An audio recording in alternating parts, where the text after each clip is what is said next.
A mother and her teenage son are at odds over the safety of childhood vaccines.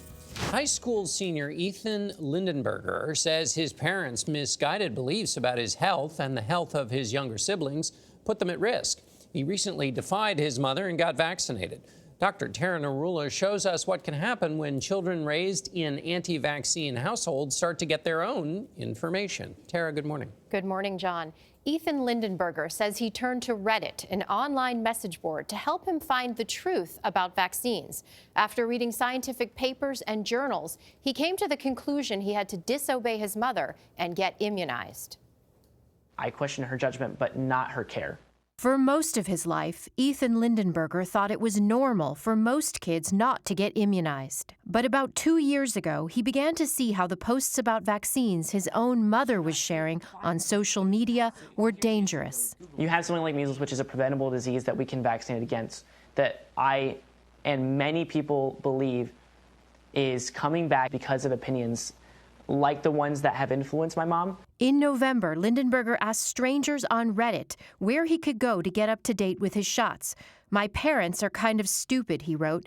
"God knows how I'm still alive." I was like, what? I was just blown away. Jill Wheeler is his mother. There's a degree of feeling like, he doesn't trust what I say as a parent. The intention of that wasn't to blame my parents for anything or make them look dumb.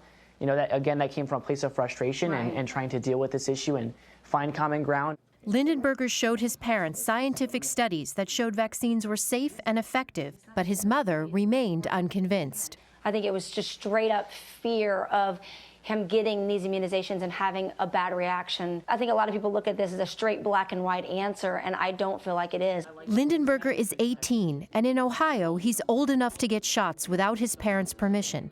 In December, he got vaccinated for influenza, hepatitis, tetanus, and HPV.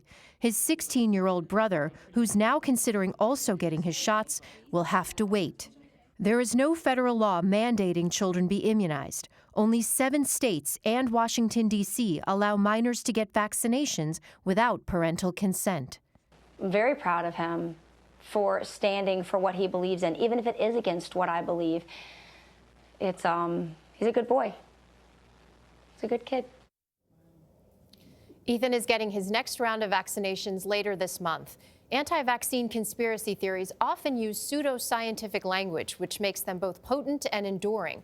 As we've seen with the measles outbreak in Washington and Oregon, there is a very real risk when parents buy into those half-truths.